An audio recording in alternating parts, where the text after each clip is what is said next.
আসসালামু আলাইকুম ওয়া রাহমাতুল্লাহ। সম্মানিত বন্ধুরা, আশা করি সবাই ভালো আছেন। বলতেছিলাম কিছু কিছু ভুল মানুষের জীবনটাকে নষ্ট করে দেয়, একটা পরিবারকে ধ্বংস করে দেয়, এবং এই ভুলের মাসুল সারা জীবন দিতে হয় আমাদেরকে।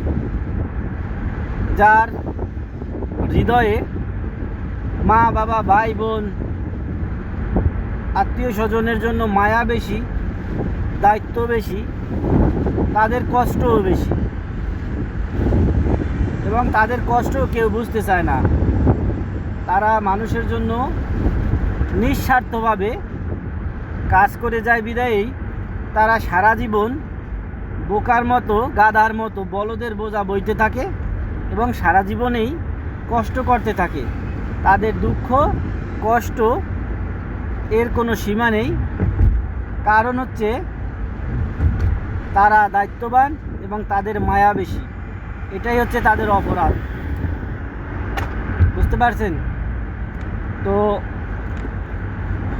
সবাই ভালো থাকবেন। আল্লাহ হাফেজ।